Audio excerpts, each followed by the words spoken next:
et que la conversation va être enregistrée. Donc, évidemment, si vous ouvrez votre caméra, on vous verra aussi à l'enregistrement. Donc, c'est libre à vous. Et puis, vous pourrez poser vos questions en tout temps, que ce soit dans le clavardage ou de vive voix à la fin seulement. J'essaierai de répondre à vos questions au fur et à mesure de la présentation, mais peut-être aussi plus à la fin pour avoir plus une conversation à ce moment-là. Mais n'hésitez pas, si vous avez des questions plus spécifiques à ce que je dis à ce moment-là, d'écrire vos questions.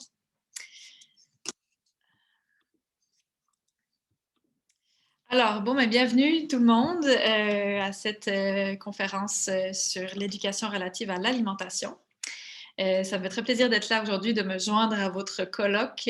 Moi, je ne viens pas du milieu de l'éducation préscolaire, donc je m'intègre à votre événement pour discuter d'un projet qui vous concerne, par contre, je l'espère.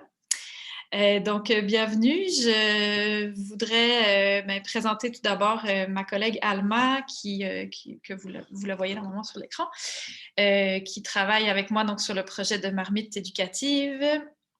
Et puis, qui va répondre à vos questions dans le chat au fur et à mesure, ou du moins qui me fera signe s'il y a des questions auxquelles il faut que je réponde en direct, parce que ça se peut que je sois un peu trop concentrée sur ma présentation. Mon nom c'est Gaëlle Zwicky, je suis donc chargée de projet en éducation alimentaire pour l'organisme Équiterre. Et ça fait une dizaine d'années à peu près que je travaille sur des projets principalement en éducation. J'ai travaillé sur des projets en transport, en alimentation locale, en approvisionnement. J'ai coordonné aussi le réseau des fermiers de famille dont vous avez peut-être entendu parler à travers les fameux paniers bio. On est assez connus pour ça. Le réseau a quitté Équiterre maintenant, mais bref, ça a été, on est toujours en contact avec beaucoup de fermiers de famille pour différents projets dans les écoles notamment. Pour celles et ceux qui ne connaissent pas Équiterre rapidement, donc c'est un organisme à vocation environnementale, je dirais, qui travaille à inspirer en fait les citoyens, les communautés, les gouvernements à des transitions vers une société plus juste, plus écologique, surtout dans ce contexte de crise climatique. Ça fait à peu près, je pense qu'on a fêté nos 26 ans. En tout cas, je ne suis pas à jour. Mais bref, c'est quand même une référence au niveau provincial pour tout ce qui est question d'environnement, de climat. On travaille aussi au niveau fédéral à essayer de faire changer certaines politiques publiques. Et puis, on participe aussi aux grandes conférences internationales sur le climat. Donc, on a une soixantaine d'employés, puis à peu près 25 000 membres donateurs qui nous soutiennent. Je ne m'éternise pas sur Équiterre, je vous rassure, ce n'est pas pour ça que vous êtes là aujourd'hui. Je voulais simplement vous dire qu'un des gros volets d'Équiterre, en fait, c'est l'axe se nourrir qu'on appelle. Donc, on a vraiment un volet en alimentation très fort. Ça fait longtemps qu'on travaille dans des projets reliés à ça. Donc, on a une vision, ce qu'on appelle notre vision à long terme. Donc, en 2050, qu'est-ce qu'on vise à réussir, à l'endroit où on vise se rendre, disons, pour 2050, c'est ce que vous voyez ici, donc une sécurité alimentaire, plus de fruits et légumes dans les menus, plus de protéines végétales, moins de produits transformés et plus d'aliments qui soient nutritifs, locaux, biologiques et éco-responsables. Donc, gros objectif évidemment, mais c'est avec ces projets qu'on mène en partenariat avec beaucoup de monde, beaucoup d'acteurs clés, beaucoup de milieux comme les milieux scolaires qu'on pense y arriver. Et puis, je vais parler aussi beaucoup d'alimentation durable. Donc, qu'est-ce qu'on entend par alimentation durable ou d'alimentation éco-responsable? C'est vraiment basé sur 10 ingrédients clés, je dirais. Donc, c'est une alimentation qui doit avant tout être accessible et rémunératrice pour nos agriculteurs. Donc accessible pour les gens qui puissent se nourrir, avoir accès à des produits frais et qui soient justes envers ceux qui produisent nos aliments. C'est une alimentation qui est saine et nutritive, qui est essentiellement végétale, qui est locale et de saison.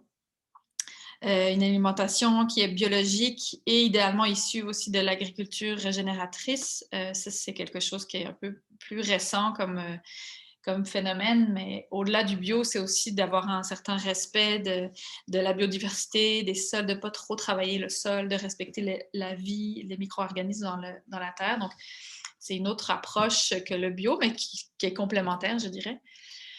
Et puis, bon, une alimentation qui soit équitable, qui évite les emballages, qui évite le gaspillage alimentaire et au final, une alimentation qui nous fait du bien, qui nous apporte du plaisir parce que manger, c'est pas juste suivre une charte longue comme le bras, mais bien d'avoir du plaisir et de manger de façon diversifiée et avec entrain.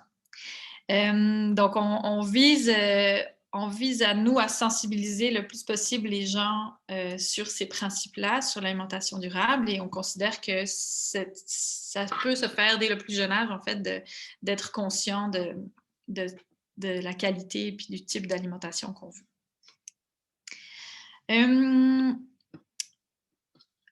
C'est ma dernière partie sur Équiterre. Je vous rassure, juste simplement vous présenter quelques projets qu'on a en ce moment en éducation alimentaire. En fait, on a 2 grands volets chez Équiterre. On est vraiment en éducation et en approvisionnement, donc ce qu'on appelle les projets d'approvisionner des institutions, des cafétérias avec des produits locaux. Nous, Alma et moi, on est vraiment plus dans le volet éducatif. Donc, on a le projet de la ferme à l'école qui vise à accroître la présence d'aliments sains, locaux, éco-responsables dans l'assiette des élèves et des communautés scolaires en général. Ça, c'est pour des écoles. Il y a une quinzaine d'écoles primaires et secondaires qui participent à ce projet et c'est vraiment de l'accompagnement sur mesure des écoles qui peuvent développer des projets de bar à salade, par exemple, de jardin. Donc, pour, oui, avoir plus de produits, mais aussi sensibiliser les jeunes à cette importance-là de consommer plus de fruits et légumes. On a aussi le projet École enracinée, qui est un projet de financement, en fait, de mettre en œuvre des campagnes de financement pour les écoles qui se fassent à partir de ventes de paniers de légumes bio. Donc, à la place de vendre des tablettes de chocolat, les élèves vont vendre des paniers de légumes à leurs parents ou à la communauté alentour. Et ça permet, l'argent récolté ainsi va en partie aux producteurs, mais aussi en partie à l'école qui peut ensuite financer des projets divers, comme justement, encore une fois, l'installation de jardin, par exemple. Oui, Alma? Oui, désolée de t'interrompre, Gaëlle. On demande sur la conversation si ils vont avoir accès au PowerPoint.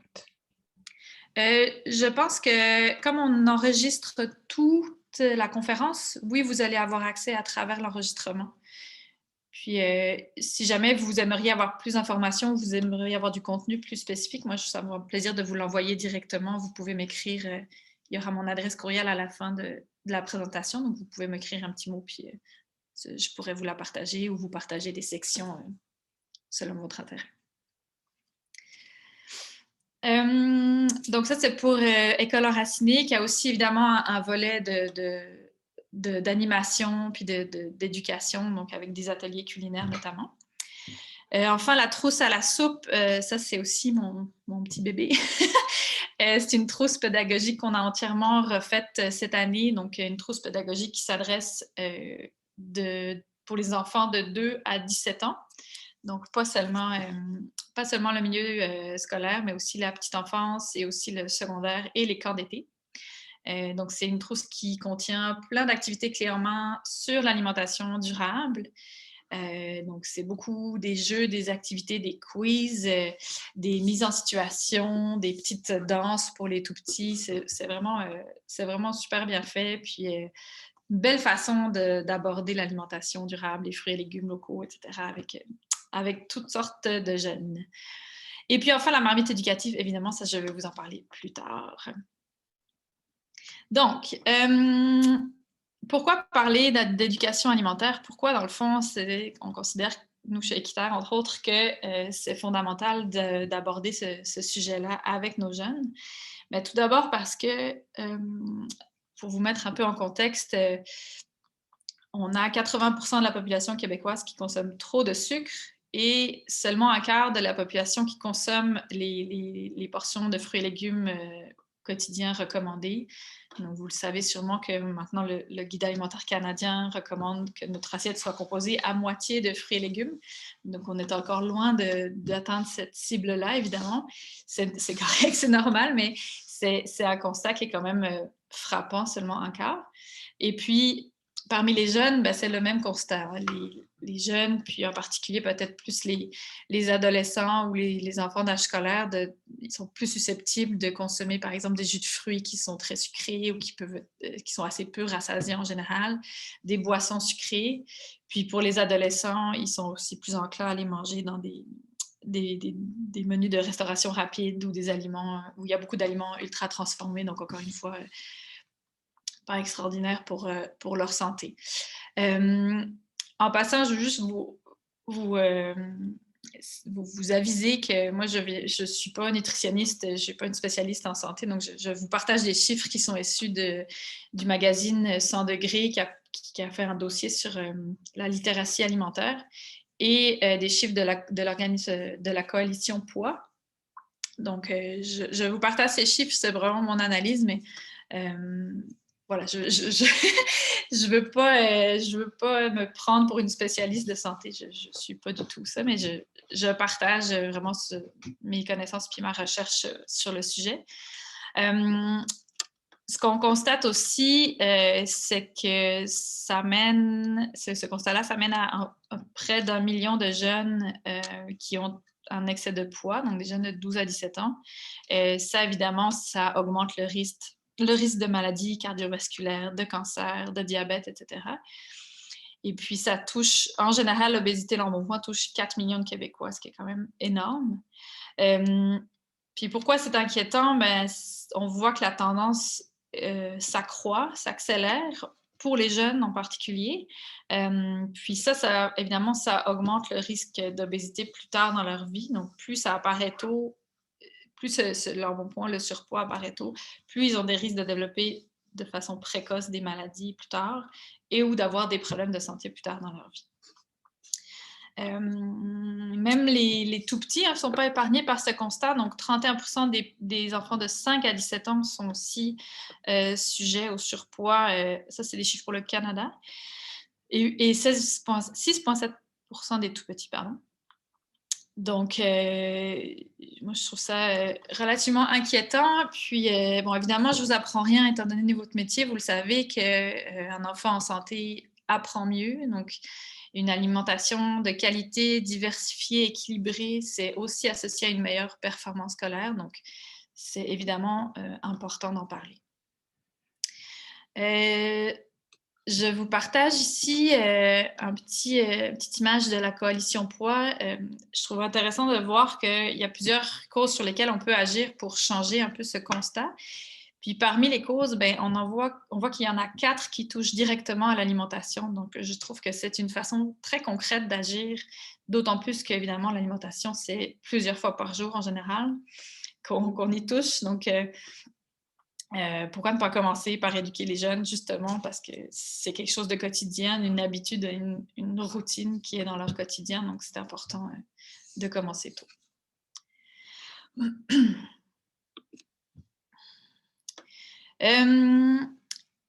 Les choix alimentaires qu'on fait, évidemment, n'ont pas des impacts seulement sur la santé, nous, en tant qu'individu, sur notre santé. C'est quelque chose, encore une fois, qu'on fait plusieurs fois par jour. Donc, quand je parle de choix alimentaires, je ne veux pas parler juste de choix individuels, mais aussi collectifs. Donc, nos choix en tant que société ont des impacts aussi sur la santé des travailleurs agricoles, par exemple. Et on peut penser à leurs conditions de travail selon ce qu'on consomme. Ces gens-là ne travaillent pas toujours dans des conditions idéales. On peut avoir des emplois assez précaires. Ou, par exemple, avec l'utilisation de pesticides, les travailleurs sont directement touchés par sont exposés à ces produits chimiques-là. Donc, ça a aussi un impact sur leur santé à eux. Nos choix ont aussi des impacts sur la santé des sols. Donc, j'en ai parlé un petit peu tout à l'heure. Donc, en agriculture, on parle de santé des sols, santé de notre eau, santé aussi de l'environnement, donc la biodiversité alentour selon ce qu'on consomme, de la façon dont on produit nos aliments. Ça a un impact sur la planète en général. Et puis, sur notre économie locale, évidemment. Donc, favoriser des aliments qui viennent de très loin, qui ont voyagé par avion et qui ont fait 10 000 km, qui ont été réfrigérés. Bon, ben, ça a aussi un impact sur les artisans de chez nous qui doivent un peu lutter contre cette concurrence-là. Et puis, ça a un impact évidemment sur les gaz à effet de serre avec le transport. Donc, c'est pas juste la santé des individus, c'est vraiment une santé plus globale qui touche beaucoup d'aspects de notre société.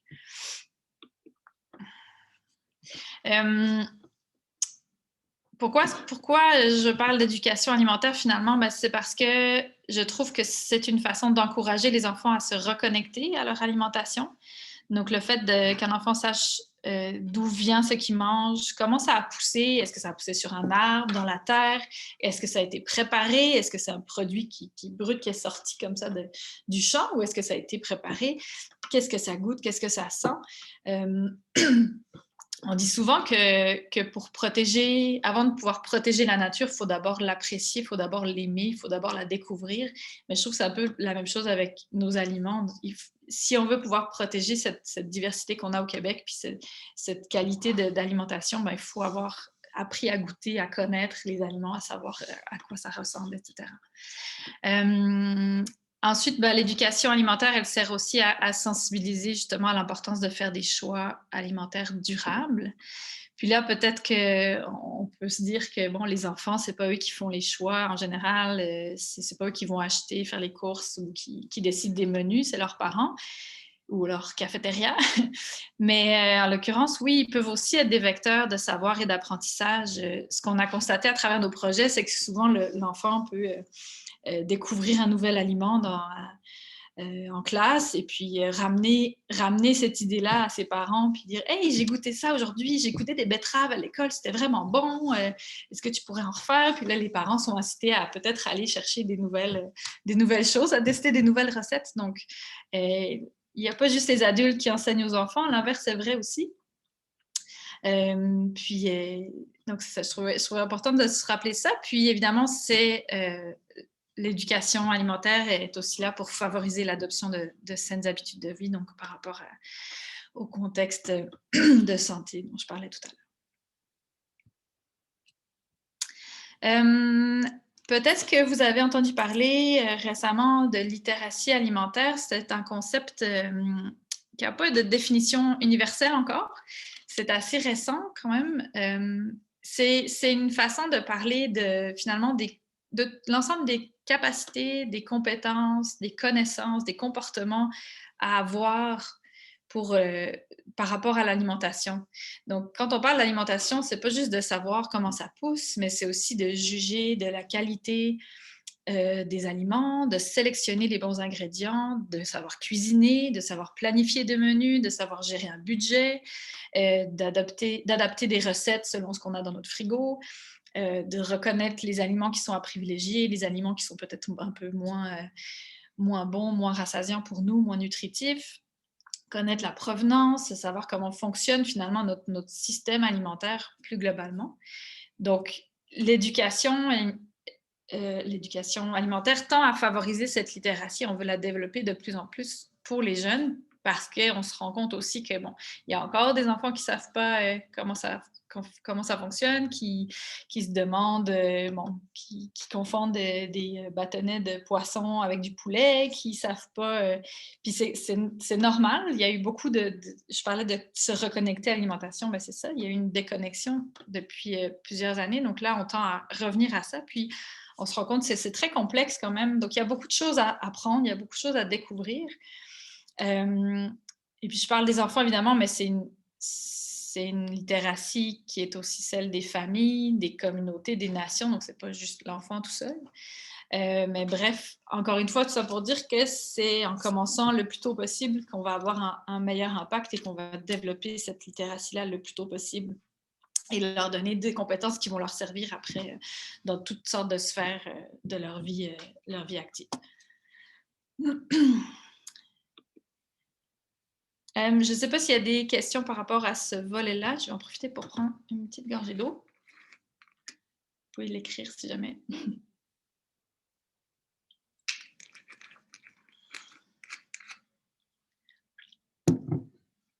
Bon, mais s'il n'y a pas de questions, je continue.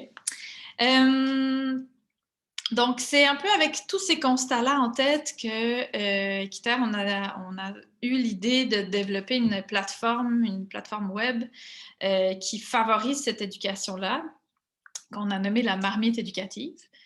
La marmite éducative, c'est quoi? Mais c'est une plateforme qui rassemble et qui rend accessible des outils pédagogiques et des services professionnels sur l'alimentation. Elle s'adresse avant tout aux intervenants qui travaillent auprès des jeunes de 0 à 17 ans. Et ces intervenants-là, c'est autant de la petite enfance, des intervenants en garderie, en CPE, dans le milieu scolaire, donc préscolaire, primaire, secondaire, garde scolaire et aussi les services de garde scolaire. C'est aussi pour tous les camps d'été, camps de jour et pour les activités jeunesse en général. Donc, on peut penser aux maisons de jeunes, aux organismes communautaires qui font des activités pour les jeunes ou pour les enfants, une cuisine collective qui fait des ateliers pour les enfants du quartier, donc, ou des bibliothèques, par exemple, qui organisent ça. Donc, tout intervenant, vraiment toute personne qui travaille auprès des jeunes est concernée par cette marmite éducative. On a recensé, en fait, Alma en particulier, a recensé plus de 400 outils différents qui se trouvent sur cette plateforme-là en ce moment et qui ont été développés par un peu plus d'une centaine d'organisations au Québec. Donc, c'est vraiment, c'est pas évidemment juste nous, c'est beaucoup de gens qui créent du matériel, qui ont développé des ressources pour les intervenants. Donc, on a voulu les rassembler et les recenser au même endroit et de faciliter, en fait, cet accès à tous et toutes. La plateforme a été développée par Équiterre, mais vraiment en collaboration. En fait, c'est émané d'un groupe de travail de la Table québécoise sur la saine alimentation.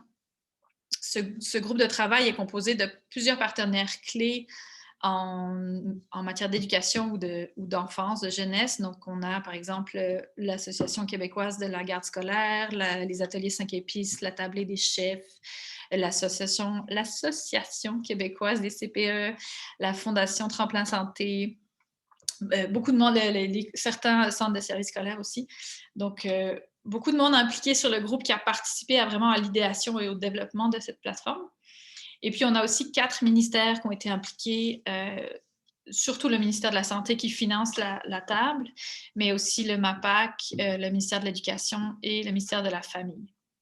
Il faut savoir aussi que c'est tout ce qui se retrouve en ligne, donc j'ai parlé de 400 outils à peu près. Ces outils-là sont tous passés entre nos mains ou entre les mains d'un comité de validation avant d'être mis en ligne. Donc, on ne vise pas à être exhaustif, d'avoir tous les outils qui existent au Québec, mais vraiment d'avoir des outils qui soient crédibles, qui soient à jour, qui soient pertinents pour votre travail, qui répondent au programme de formation de l'École québécoise, qui suivent le cadre de référence Gazelle et Potiron, par exemple, pour les petits. Donc, on a voulu vraiment cerner qu'est-ce qui était de qualité, qui était disponible en ligne facilement. La plupart des outils sont gratuits, même s'il y a plusieurs ateliers qui sont payants, mais il y a quand même beaucoup d'outils qui sont gratuits, qui sont faciles à trouver.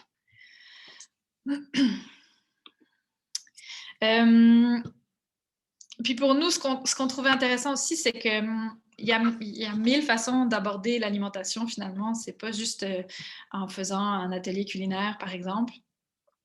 Mais il y a plein de façons de traiter de ce sujet-là, d'aborder ce sujet-là. Donc, on a mis 8 thématiques en ligne, si on veut. Enfin, on a sélectionné 8 thématiques qu'on trouvait une belle façon de toucher à ça. Donc, on parle autant de jardinage que d'alimentation éco-responsable, de sécurité alimentaire, d'éveil au goût, d'image corporelle. Donc, on a essayé de viser le plus large possible.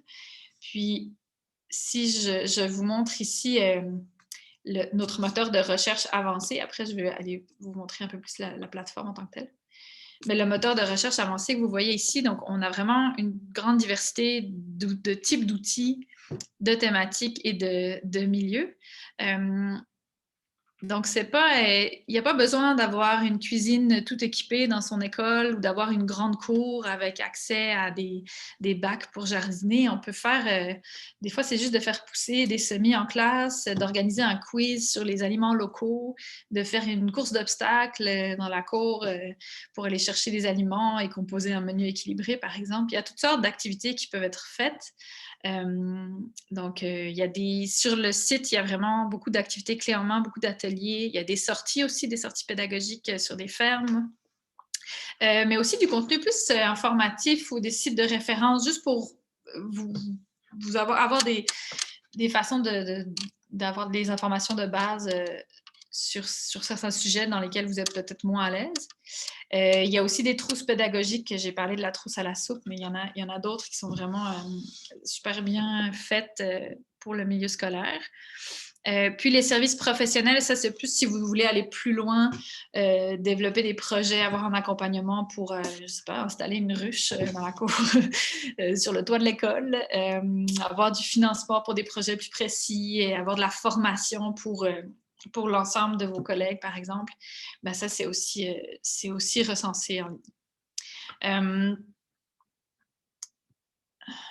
Là, je vais aller me promener sur le site. Je vais changer celle-là. Je ne suis pas sur la bonne page, excusez-moi. Voilà. Donc ici, on est sur la marmite éducative. Ça a été lancé la semaine passée. En passant, je ne l'ai pas dit, mais c'est tout frais, tout chaud. Donc, vous avez peut-être entendu, j'espère que vous en avez entendu parler déjà. Ce serait un bon signe qu'on a fait correctement notre promotion. Donc, ça se présente vraiment sous forme d'un moteur de recherche. J'aime pas trop dire ça parce que c'est pas juste un moteur de recherche, c'est plus que ça, mais la base, elle est là, le cœur, c'est vraiment ça. Donc, vous pouvez aller chercher tous les types d'outils et selon les groupes d'âge qui vous concernent. Sinon, plus bas, on a aussi fait une sélection par milieu. Donc, nos 4 milieux dont je vous ai parlé tout à l'heure. On a aussi fait des sélections, on va faire en fait des sélections à chaque mois. Donc ici, on a une thématique qu'on met de l'avant, c'est les aliments locaux. Bon, c'est le mois d'octobre, c'est l'abondance des récoltes. Donc on trouvait que c'était une belle thématique à mettre de l'avant. Donc là, on a été chercher des outils qui sont plus vraiment précis. On a été chercher vraiment quelques outils à vous proposer. On a toujours un outil qui est en vedette. Là, on a mis notre belle trousse. Et puis en dessous, les plus populaires, donc les outils qui ont reçu des évaluations, donc les petites étoiles, là, c'est les gens qui décident, les visiteurs qui décident sur quoi ils votent. Et puis, on est aussi, je vous invite aussi, si vous le souhaitez, à vous abonner à notre infolettre. On va avoir la première qui va partir début novembre. Donc, c'est une façon d'être tenu au courant des nouveautés sur le site, d'avoir justement une sélection d'outils un peu plus précise parce que, bon, des fois, 400 outils, ça peut paraître beaucoup. Donc, nous, on va mettre de l'avant certains thèmes et certains outils plus précis à travers notre infolettre. Puis si je remonte ici, donc on pourrait aller voir par exemple les trousses pédagogiques par exemple pour 4-5 ans. Voilà, fait que vous voyez qu'il y en a quand même plusieurs qui sont disponibles ici. Puis c'est ça, la Fondation L'eau, les producteurs laitiers, Cible Petite Enfance, il y a plusieurs organismes qui développent ce genre d'outils-là. Et puis, si vous vouliez avoir quelque chose peut-être de plus précis, vous pouvez aller dans la recherche avancée et là, aller vraiment sélectionner, mettons que vous voulez donner un atelier sur l'alimentation locale ou les compétences culinaires. Oups, j'arrive pas à voir mon bouton avec le clavardage. Donc là, ça va vous donner tout ça aussi facilement de quoi je vais voir. Puis par exemple, si je vais chez les ateliers 5 épices, en cliquant dessus, ben, vous allez avoir toute l'information. Avant de devoir aller explorer l'atelier en question, vous avez vraiment la description qui vous dit un peu plus qu'est-ce que c'est, le nom de l'organisme qui l'a créé, les thématiques qui sont abordées lors de cet atelier-là, les milieux à quels ça s'adresse, etc. Et là, par exemple, vous voyez que c'est payant parce que c'est un atelier qui est donné par quelqu'un d'autre. Puis, en dessous, vous pouvez toujours voir d'autres ateliers, d'autres types un peu de le même genre de types d'outils qui pourraient éventuellement vous intéresser. Donc, je ne vais pas aller plus loin dans mon exploration parce que c'est vraiment user-friendly, comme on dit en bon français. C'est vraiment disponible facilement. Puis l'idée derrière ça, c'est qu'on veut permettre aux gens de rechercher des outils qui sont... bon, là, ils sont juste en français, mais qui sont... Finalement, ça peut être fait n'importe où au Québec, mais c'est pertinent pour d'autres régions. Donc, il y a beaucoup de matériel, en fait, qu'on a découvert qui était fait par un organisme régional, mais qui, finalement, est pertinent pour d'autres personnes, d'autres milieux. Et puis, j'aurais peut-être dû commencer par ça, mais dans l'historique de cette plateforme-là, on a vraiment constaté que souvent les intervenants veulent faire des projets en éducation alimentaire. Ils ont cet engouement-là. Cet engouement-là, il existe déjà depuis quelques années, mais c'est difficile à trouver. C'est difficile à trouver le bon outil, la bonne ressource. On ne sait pas trop vers qui se tourner ou on se tourne toujours vers le même organisme parce qu'on est habitué à travailler avec lui. Mais il existe une quantité d'outils de qualité qui sont difficilement accessibles, mais maintenant, ils le sont. Ils le sont en ligne. Donc, grâce à ça, on espère que ça va favoriser le développement d'activités dans vos milieux. Oui, Alma, je vois que tu as la main levée. Oui, il y a Caroline qui pose une question. Elle veut savoir si on peut chercher des outils par région. Ah, oui, OK. C'est vrai, je viens d'en parler. Non, en fait, on n'a pas mis de filtre par région. Pour deux raisons, en fait, parce que notre recherche avancée était déjà très complète, très complexe, en fait. Donc, on n'a pas voulu rajouter de filtre régional parce que ça aurait... Avec trop de filtres, en fait, ça a le risque de mener à zéro résultat parce que plus on met de filtres, plus on a des chances que la recherche se rapetisse et puis on n'a peut-être pas de résultat du tout au final. Mais c'est surtout la première raison, je vous dirais que c'est surtout parce que, comme je l'ai dit, il y a beaucoup d'outils qui sont, oui, dans une région, mais qui ne sont pas forcément dédiés à cette région-là, qui peuvent se faire n'importe où. Il y a beaucoup d'activités clés en main qui sont juste téléchargeables. Donc, on ne trouvait pas utile de mentionner absolument la région. Des fois, vous allez la voir dans la description de l'outil si c'est vraiment réservé à un lieu spécifique. Par exemple, une sortie pédagogique sur une ferme en Estrie, bon, peut-être que si vous êtes en Mauricie, ça vous semblera un peu loin, mais ça va être indiqué dans le titre en général. Pour ce qui est des ateliers, on s'est demandé est-ce qu'on l'ajoute ou non. Pour l'instant, elle n'est pas indiquée parce que, encore une fois, ça dépend des organismes. Les ateliers 5 épices, ils se déplacent énormément. Il y en a d'autres qui font des ateliers vraiment plus localisés, donc ça va dépendre aussi, c'est un peu du cas par cas. Puis ça n'empêche pas d'entrer en contact avec la personne puis de voir est-ce que la formation peut se donner en ligne, en virtuel. De nos jours, c'est quand même plus accessible. Donc, on ne voulait pas se restreindre trop à la région. On voulait justement favoriser le partage d'informations entre les régions à travers le Québec.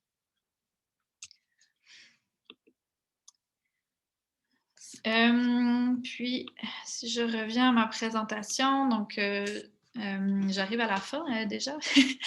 En fait, notre but avec ça, évidemment, c'est de favoriser, encourager la mise en œuvre d'activités, de projets en alimentation, peu importe le milieu, peu importe l'âge, de favoriser, évidemment, l'acquisition de saines habitudes de vie. Je sais que c'est quelque chose qui est des fois compliqué à mettre en place ou qui est difficile à organiser, mais justement avec cette référence-là, ce site-là qu'on veut devenir une référence pour tout le monde, bien, on veut vraiment vous permettre d'aller le plus rapidement possible à la bonne information, au bon contact, à la bonne activité qui vous intéresse, et puis ainsi favoriser ce déploiement-là d'activités. En terminant, cette plateforme, elle a été donc lancée le 13 octobre. Elle va être amenée à être développée encore. Donc, on va continuer à la mettre à jour régulièrement. On va continuer à mettre des outils en ligne. On va s'assurer que les outils qui sont là, les liens fonctionnent bien parce qu'on a un détecteur de liens brisés si jamais ça ne fonctionne pas. Donc, ce n'est pas quelque chose qui est lancé puis qui termine aujourd'hui. Là, pas du tout. On veut vraiment continuer à l'alimenter. Sans mauvais jeu de mots. Donc, on va continuer à ajouter des outils. Les organisations qui développent du matériel peuvent soumettre un outil en ligne, mais encore une fois, ça va toujours passer par nous, par notre comité de validation pour qu'on s'assure que c'est du matériel de qualité. Donc, personne ne peut rentrer d'outils directement le publier sur le site. C'est pas comme ça qu'on fonctionne. Et puis, on souhaite aussi développer tout le côté de formation des intervenants aussi. Donc, ça sera pour une prochaine phase de travail. Donc, voilà, c'est 400 outils, mais ça va être appelé à continuer de se développer, on l'espère. Donc, si jamais vous aussi, c'est plus, ça s'adresse plus à vous en tant qu'éducateur, mais si jamais vous entendez parler d'outils que vous ne les retrouvez pas en ligne, vous pouvez toujours nous contacter et puis ça nous fera plaisir de voir si on peut l'ajouter à la plateforme. Donc, voilà, moi j'ai terminé. Je sais que c'est un peu moins long que ce qui était prévu sur la programmation, mais je m'étais organisée avec la personne contact qu'il m'avait dit que je pouvais faire plus court. Évidemment, on a la place pour des questions, des discussions, donc je suis à votre écoute.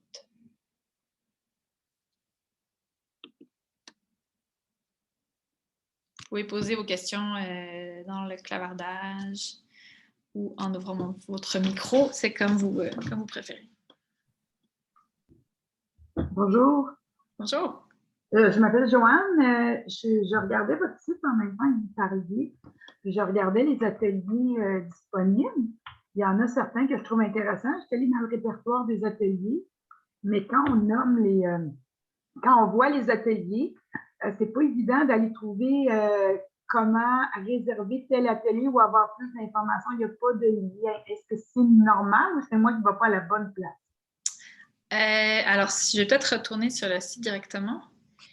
En fait, si je vais, mettons, je vais aller voir ici. Étant donné que c'est une plateforme qui rassemble des outils faits par différentes organisations, nous, on vous renvoie toujours sur le site de l'organisme. Donc, c'est pas nous qui gérons les inscriptions à des ateliers, par exemple. C'est vraiment renvoyé. Fait que si je prends... Parce que moi, je suis allée dans le répertoire des ateliers préscolaires, puis là, je ne suis pas arrivée à la même place que vous. Là. Sincèrement, je ne suis pas passée par là. Il y a plusieurs façons de voir les outils, mais normalement, dès que vous cliquez sur une petite tuile d'outils, vous tombez sur la description comme je montrais, et puis là, vous pouvez aller consulter cette ressource, et là, vous allez être renvoyé sur le site de l'organisme, donc là, en l'occurrence, le site d'Équiterre, pour voir l'outil, ou l'atelier, ou le service offert, ou peu importe. Fait que on renvoie toujours à un site externe par la suite, le plus directement sur la bonne page possible de l'organisation. OK, d'accord. C'est juste parce qu'il y a les tuiles, mais il y avait aussi un répertoire. Puis là, il y avait juste une brève description, puis il n'y avait pas de lien associé. Je trouvais ça intéressant, moi, le répertoire, parce que ça te donne une brève idée, mais il n'y avait pas de lien associé. Pas comme OK. Ben, je ne sais pas exactement par où vous êtes passé, fait que c'est difficile de... Oui, attendez, je vais essayer de vous le retrouver, mais c'était marqué atelier en milieu scolaire, puis c'était marqué répertoire des ateliers, tout simplement. OK. Je suis allée sur scolaire, la tuile, la première tuile qui était scolaire. Sur la page d'accueil, c'est ça? Sur la page d'accueil. OK. Et puis, après, où j'ai trouvé ça, répertoire, ben excusez, je vais vous le retrouver aussi. C'est juste qu'il y avait vraiment un répertoire, puis ils étaient tous en ligne, puis il n'y avait pas de lien. C'est correct, je vais leur. Ah, ça dit-tu quelque chose, allemand? Okay. Bon, ben écoutez, je vous invite à continuer votre exploration, puis peut-être que si vous retombez dessus, écrivez-moi, puis j'essaierai de vous aider. D'accord. Et puis, je voulais vous parler aussi concernant je sais qu'il va y avoir un enregistrement, mais l'enregistrement, c'est parce que c'est long quand on veut se rendre à une page de la présentation pour aller juste chercher une info. Est-ce qu'il est possible d'avoir le document? Parce qu'il faut que j'écoute la présentation d'une heure puis que je vois quand est-ce que vous avez parlé de telle chose. Si j'ai le document, le PowerPoint, c'est plus facile d'aller à la bonne page tout de suite. Oui, ben écoutez, vous pouvez peut-être simplement prendre en note mon adresse courriel, puis m'envoyer un petit courriel, puis je vous l'enverrai. D'accord, je ne peux pas l'envoyer à tout le monde. Je n'ai pas vos adresses, en fait. Donc, c'est vraiment au cas par cas, selon les besoins. Ça va me faire plaisir de vous la partager. D'accord, je vous remercie. Ça fait plaisir.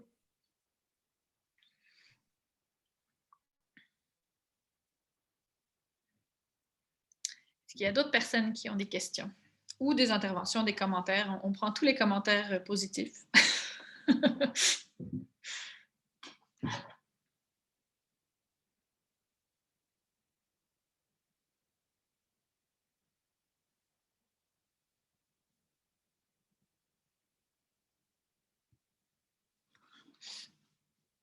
Bon, ben écoutez, s'il n'y a pas d'autres questions, je vais vous libérer.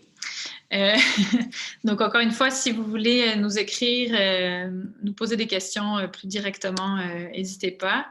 Je vous remets ici l'adresse du site pour aller l'explorer dès cet après-midi. Et puis, voilà, on est bien ouvert à tous vos commentaires, vos questions, aussi vos besoins. Moi, je serais curieuse, je connais peut-être moins le milieu préscolaire. J'ai une fille qui est au préscolaire qui vient de commencer, donc je le découvre vraiment en direct. Donc, ça me ferait plaisir de connaître un peu plus. Si vous me dites qu'au préscolaire, vous avez des besoins plus précis, plus spécifiques, moi, ça me ferait plaisir d'explorer aussi ce qu'on pourrait faire pour vous. Donc, n'hésitez pas. Puis, je vous souhaite un très bon début de fin de semaine. Au plaisir. Merci, Alma. Bye, Gaëlle. Je pense que tu peux fermer l'enregistrement. Merci tout le monde.